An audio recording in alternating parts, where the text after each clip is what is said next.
नमस्कार, जैस भारत न्यूज़ में आपका स्वागत है। मैं हूं आपके साथ गौरव झा।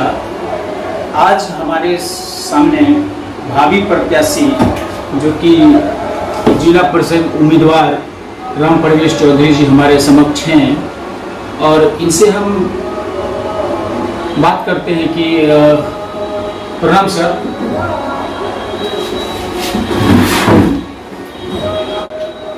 तो अहाँ से हम जाने चाहबे कि अहाँ 48 से खड़ा छी जिला परिषद में, तो कौन कौन विकास संबंधित मतलब कि मुद्दा लेकर अहाँ क्षेत्र में भ्रमण कह रहल छी कि कियाकि आगे वाला चुनाव में मतलब कि बहुत ही जिला परिषद बोर्ड में खड़ा छथिन, तो अब कियाकि कंपटीशन भी काफ़ी ज़्यादा हेतै, तो कौन कौन विकास कौन कौन अहम मुद्दा पर अहाँ फोकस करे चाहब?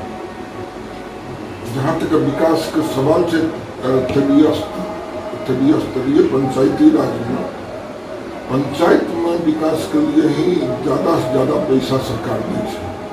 आ जिला परिषद आ प्रमुख जे जिला में काटि के पैसा रहे छै ओहिमे से किछु मिलै छै, तो वही में से हम सब विकास के काम छियै करे।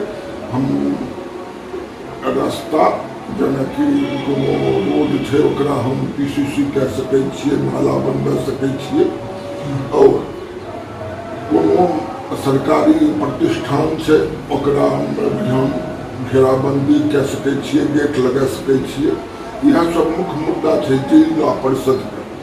और ज़्यादा से ज़्यादा पैसा तो मुखिया के आबै छै।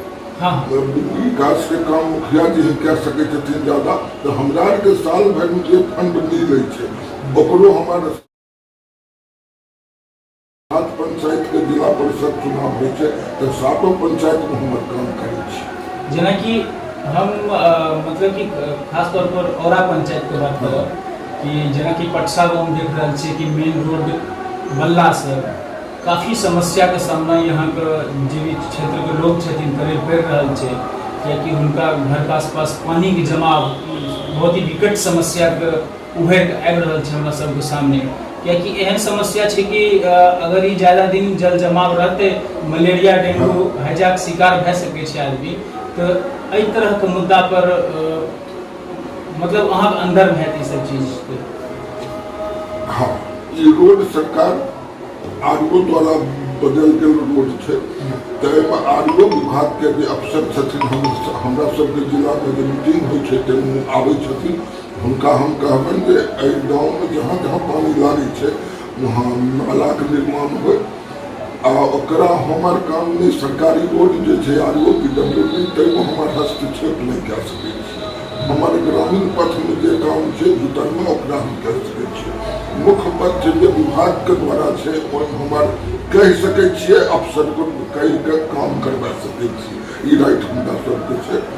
तो हमारे जरूरी आश्वासन ये जे जितला के बाद हम हर गाँव में नाला बनबा, चाहे वो जे मुद्दा से विदेशी कहला से हो या जना हो, एहि काम को हम करब।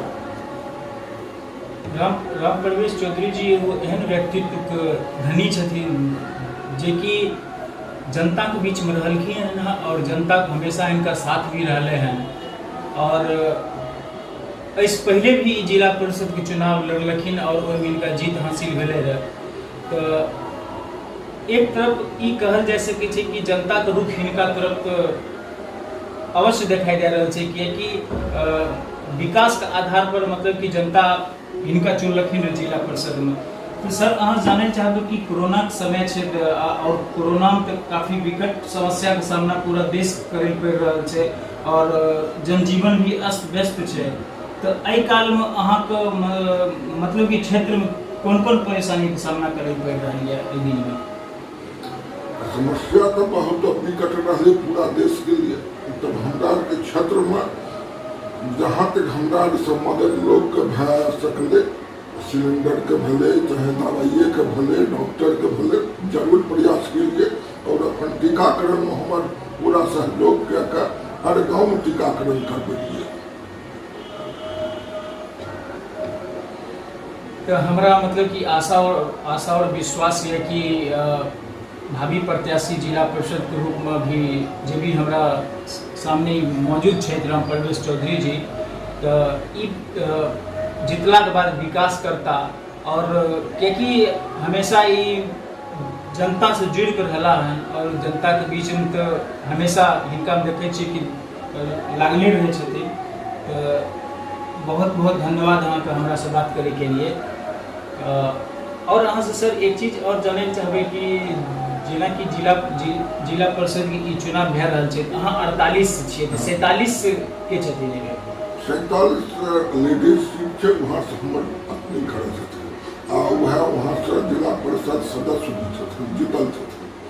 आ हम करीब 47 में भी रहिए। हम 7 पंचायत छै, 7 पंचायत में हम काम केलिए, जे कि कहीं से हम जानकारी ले सके के लिए हम केलिए। तो सर अहाँ जाने चाहबे कि जिला परिषद से पहले के रहथिन प्रत्याशी के रूप में यह क्षेत्र से? यहाँ से 48 जितेंद्र बाबू रहथिन हमरा से इस पहले। वो अस्वस्थ रहे कारण एक बार चुनाव नहीं लड़ रहा थे, तो वह सब कहलखिन जे अहाँ खड़ा हो, तो वही पर हम यहाँ से खड़ा कर। तो हमरा मतलब कि आशा और विश्वास यह है कि जते भी समस्या सब कहलखिन हन और मेन है कि विकास पर ई मतलब कि जितला के बाद फोकस करथिन।